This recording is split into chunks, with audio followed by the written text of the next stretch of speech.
Story box.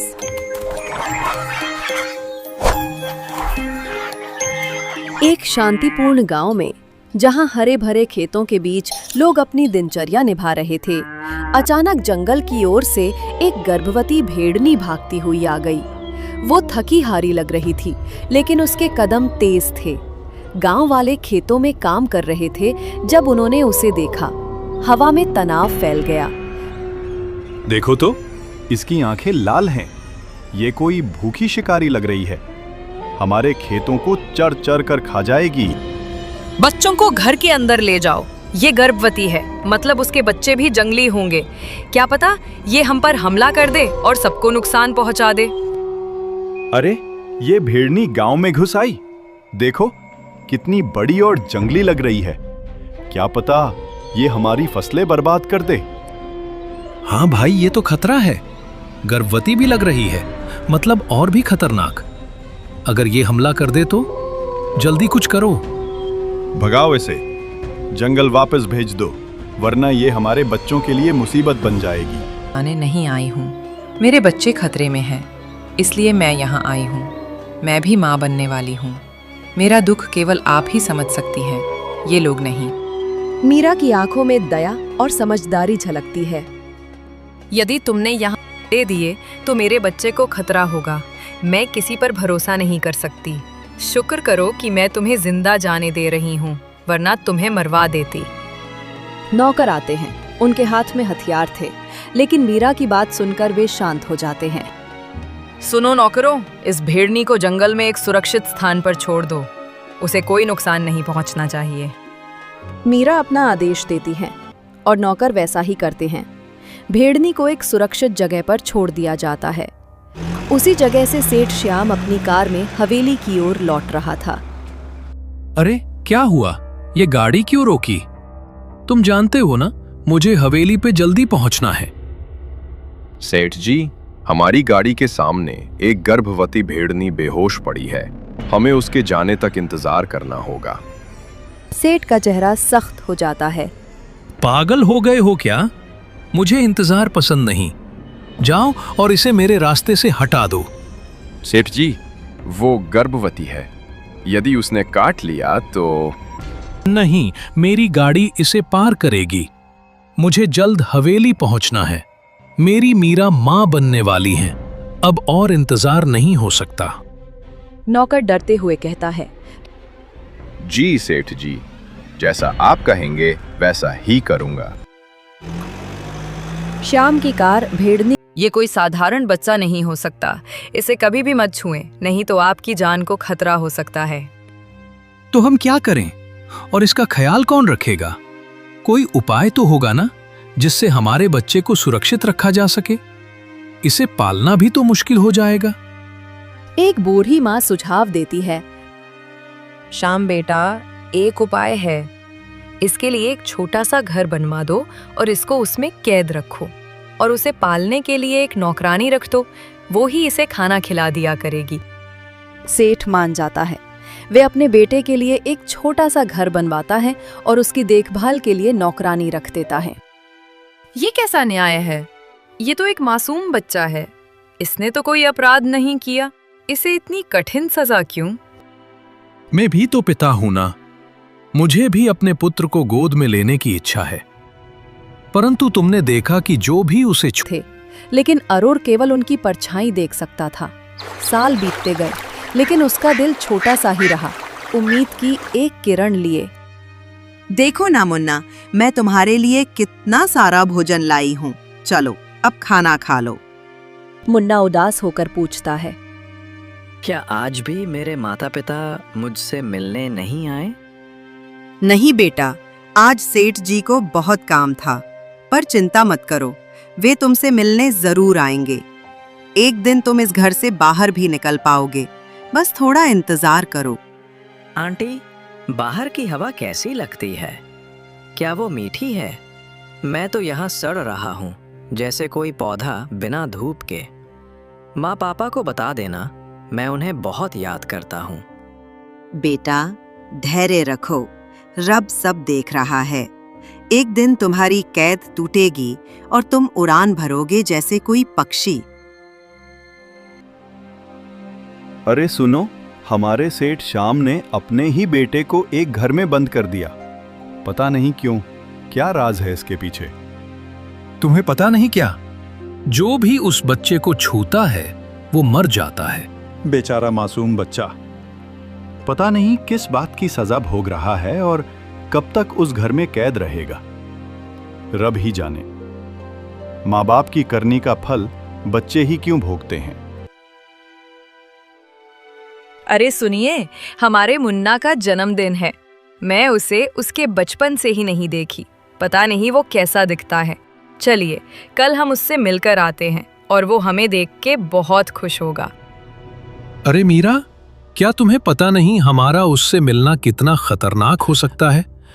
परंतु जब हमारे बेटे ने कोई अपराध नहीं किया तो किस बात की सजा दे रहे हैं? मैं उसे दूर से ही देख के खुश हो जाऊंगी।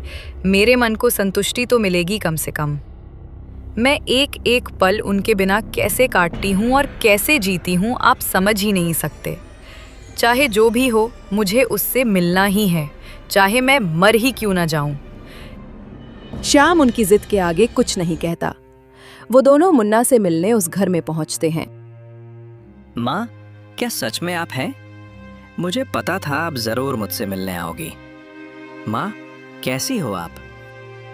हाँ मेरे लाल, मैं ही हूँ, तेरी माँ बेटा। मैं तुझे कितने सालों से अपनी गोद में खिलाने के लिए तरस रही थी। आज वो दिन आ ही गया। अरे नहीं मुन्ना, दूर रहो अपनी माँ से। तुम उन्हें नहीं छू सकते। क्यों? ये मेरा बेटा है, क्या मैं इसे छू भी नहीं सकती? नहीं नहीं माँ, फिर तो आप मुझसे दूर ही रहिए। मैं नहीं चाहता कि आपको मेरी वजह से कुछ हो। पिताजी, मेरी क्या गलती थी कि मुझे इस घर में बंद रखा गया? लोग मुझसे डरते हैं। क्या मैं हमेशा इसी महल में बंद रहूंगा? तुम्हारी कोई गलती नहीं है बेटा। देखना, एक दिन तुम बिल्कुल ठीक हो जाओगे।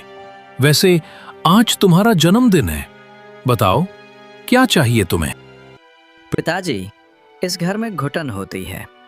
सिर्फ आज के लिए मुझे बाहर घूमना है और ताज़ी हवा में सांस लेना है। मुझे बाहर का दृश्य देखना है।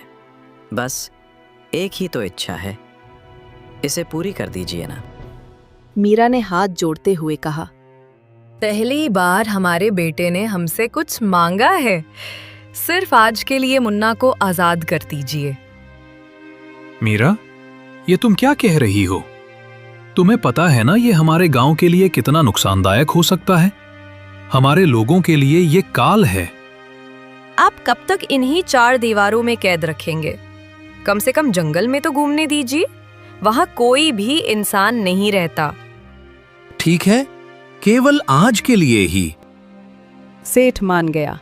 उसने मुन्ना को जंगल में घूमने की आज्ञा दे दी। वाह, क्या दृश्य है! ये सुंदर तालाब, पशु पक्षी, सब बहुत सुंदर है। एक निर्दोष जीव उनकी वजह से मर गया। मीरा दुखी होती है। नौकर मुन्ना को उसके घर में वापस कैद कर देता है। मुन्ना रोते हुए कहता है, माँ, अब मैं जीना नहीं चाहता। ये भी क्या जीवन है! मेरी वजह से एक निर्दोष जीव की जान चली गई।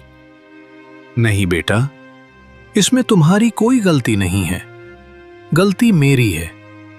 मेरी ही करनी का फल तुम भोग रहे हो। मेरे लाल, तेरा दोष बस इतना है कि तू एक श्राप के साथ जन्मा है, लेकिन मैं तुझे इस श्राप से मुक्त करवा कर ही रहूंगी। ये मेरा वादा है। सच में माँ, क्या मैं ठीक हो जाऊंगा? मैं बाकी बच्चों की तरह खुलकर जी पाऊंगा? मुन्ना की आंखों में उम्मीद की चमक थी। हाँ मेरे लाल, मैं तुझे इस कैद से और इस श्राप से मुक्त करवा दूंगी। बस तू सब्र कर। अगले दिन सेठ श्याम और सेठानी मीरा दोनों अपने गांव के प्रसिद्ध बूढ़े बाबा के पास जाते हैं। वहां पहुंचकर वे सारी घटनाएं विस्तार से बताते हैं। बाबा, हमारे पुत्र मुन्ना पर जो श्राप पड़ा है, उसे केवल वही भेड़नी ही तोड़ सकती है जिसने ये श्राप दिया था। कृपया हमें बताइए वो भेड़नी हमें कहाँ मिलेगी? ये भेड़नी यहां से पश्चिम की ओर लगभग 10 कोस दूर एक घने वन में मिलेगी। जाओ और उसी से प्रार्थना करो, शायद वो तुम्हें माफ कर दे। जी बाबा, धन्यवाद। दोनों ने उस भेड़नी के पास जाने का निश्चय किया। चलते चलते शाम होने लगी और कुछ समय बाद वे दोनों उस वन में पहुंच गए जहां भेड़नी गहरी नींद में लीन थी। मीरा ने विनम्रता से कहा, हे भेड़नी जी, हमने आपके साथ जो अन्याय किया है उसका कोई प्रायश्चित नहीं है, पर मैं एक माँ हूँ। मेरे बेटे की हालत देखिए, वो हर दिन मृत्यु से भी बदतर जीवन जी रहा है। कृपया हमें क्षमा कर दीजिए, उसे ठीक करने का कोई उपाय बताइए। हम जानते हैं कि हमने अज्ञानता में बहुत बड़ा अपराध किया है। आपके मासूम बच्चों की हमने जान ली है और हमारा भी बेटा अब उसी पीड़ा से गुजर रहा है। भेड़नी ने गंभीर स्वर में कहा, मुझे तुम दोनों से कोई लगाव नहीं है और ना ही तुम्हारे बेटे से, पर मैं जानती हूँ एक माँ के लिए अपने बच्चे को कष्ट में देखना सबसे बड़ी सज़ा लगती है। यदि तुम्हारा पश्चाताप सच्चा है तो मैं तुम्हें एक अवसर दे सकती हूँ। इसके लिए तुम्हें एक परीक्षा देनी होगी। मीरा ने दृढ़ता से कहा, मैं हर परीक्षा देने के लिए तैयार हूँगी। चाहे कुछ भी हो, मैं अपने बेटे को ठीक करूँगी। मेरा बेटा मुन्ना इस श्राप से मुक्त होगा। मुझे मेरी जान की परवाह नहीं, मैं ये परीक्षा पूरी करूँगी। श्याम ने उसे खूब समझाया पर वो नहीं मानी और फिर मीरा परीक्षा देने के लिए जंगल की ओर चल पड़ती हैं। चलते चलते सुबह से शाम हो गई और शाम से सुबह, लेकिन मीरा भूखी प्यासी निरंतर चलती रही। एक माँ अपने बच्चे के लिए कुछ भी कर सकती है। ये मेरी आखिरी परीक्षा है, मुझे इसमें हारना नहीं है। मेरा बेटा मुन्ना मेरी सबसे बड़ी चिंता है। 5 दिन की मुश्किल यात्रा के बाद घनघोर बारिश शुरू हो गई। बारिश इतनी तेज थी कि मीरा का कदम भी आगे बढ़ाना मुश्किल हो गया, लेकिन फिर भी वो रुकती नहीं और पेड़ के पास पहुंच जाती हैं। वहां भेड़नी अचानक से सामने आई। भेड़नी ने गंभीर स्वर में चेतावनी दी, ठहरो, आम कोई साधारण मनुष्य नहीं ले जा सकता। चलती हैं। हे रब, मुझे शक्ति दो कि मैं ये आम अपने बेटे को खिला सकूं। 5 दिन की कठिन यात्रा और विष के प्रभाव के बावजूद मीरा अपने बेटे के घर पहुंच जाती हैं, जहां मुन्ना कैद था। लेकिन अचानक मीरा का संतुलन बिगड़ता है। वो उसके घर के सामने ही गिर जाती हैं और हाथ में पकड़ा हुआ आम फिसलकर दूर गिर जाता है। हे रब, मुझसे अनर्थ हो गया। अब मैं अपने बेटे को ठीक नहीं कर पाऊंगी। क्षमा करना बेटा, तेरी माँ तुझसे किया हुआ वचन पूरा नहीं कर पाई।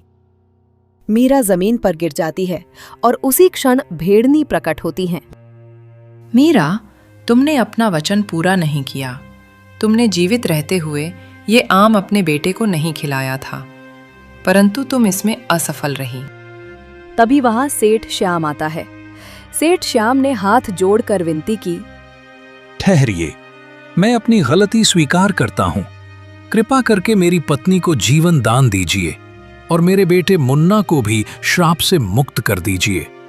वो मासूम है, उसका कोई दोष नहीं।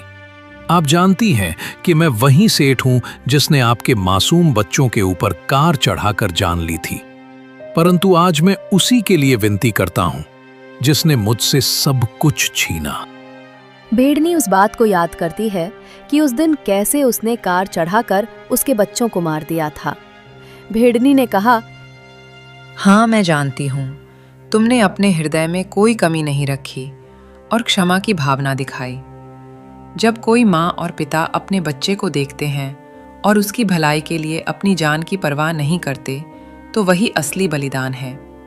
तुम्हारा ये साहस और प्रेम सदैव याद रखा जाएगा। मीरा भेड़नी से कहती है, भेड़नी जी, कृपया करके मेरे बेटे के लिए दुआ करना ताकि मेरा बेटा ठीक हो सके। भेड़नी ने सेठानी मीरा को उठने की शक्ति दी और सेठ ने अपने बेटे को आम देकर ठीक कर दिया। मैं आपकी जीवन भर आभारी रहूंगी। आपने मेरे बेटे को सही करके उसे नया जीवन दान दे दिया। अब वो भी अपने मित्र बना सकेगा और उनके साथ खेल सकेगा। ये उपकार आपका मैं जिंदगी भर नहीं चुका सकती। भेड़नी अचानक गायब हो गई और फिर मुन्ना का पूरा परिवार खुशी खुशी रहने लगा। तो प्यारे दोस्तों, इस कहानी से हमें ये सीखने को मिलता है, हमें कभी भी किसी के साथ गलत नहीं करना चाहिए, क्योंकि जब हम किसी के साथ गलत करते हैं तो हमारे साथ भी गलत होता है। इसलिए हमेशा अच्छे काम ही करें। प्यारे दोस्तों, इस कहानी को लाइक, कमेंट और हमारे चैनल को सब्सक्राइब करना बिल्कुल ना भूलें। Thank you.